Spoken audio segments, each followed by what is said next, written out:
نحمدہ و نصلی و نسلم علی رسولہ الکریم۔ ہمارے ہاں یہ بہت رسم ہے، رواج ہے، ربیع الاول کے مہینے میں بہت سارے لوگ دیگیں تیار کرتے ہیں، بہت سارے کھانوں کا اہتمام ہوتا ہے، خود بھی کھاتے ہیں، دوست احباب کو بھی جمع کرتے ہیں، گھروں میں بھی کھانا تقسیم کیا جاتا ہے۔ شرعاً اس طرح کھانے کا اہتمام اور انتظام کرنا درست نہیں ہے۔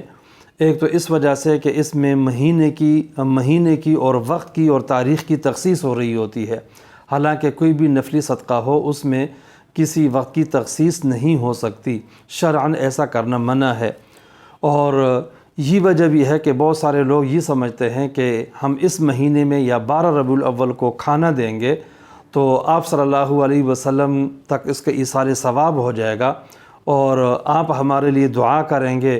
اور ہمارے کاموں کو پورا کر دیں گے اور ہماری بگڑی درست ہو جائے گی، اور آپ صلی اللہ علیہ وسلم ایسے کریں گے، تو ظاہر ہے کہ یہ بات بھی شرکیہ ہے اور یہ درست نہیں ہے۔ اسی طرح یہ جو کھانا ہوتا ہے شرعی لحاظ سے اگر غیر اللہ کے نام پہ ہو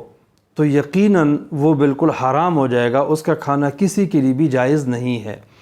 اور اگر غیر اللہ کے نام پہ نہیں ہے، صرف اللہ کے نام پہ ہے، تو اس کھانے کے بدعت ہونے میں تو کوئی شک ہی نہیں ہے، لہٰذا ایسا کھانا بالکل قبول ہی نہیں کرنا چاہیے، تاکہ جو لوگ اس طرح کھانا تیار کرتے ہیں ان کی حوصلہ شکنی ہو، ان کو بتایا جائے کہ یہ طریقہ کار صحیح نہیں ہے۔ لیکن اگر کسی طریقے سے کھانا گھر میں آ گیا ہے، پہنچ چکا ہے، تو اب یہ کھانا حرام نہیں ہے بلکہ اس کو کھا لینا چاہیے، ضائع نہیں کرنا چاہیے، کیونکہ یہ کھانا خود حرام نہیں ہے، حلال ہے۔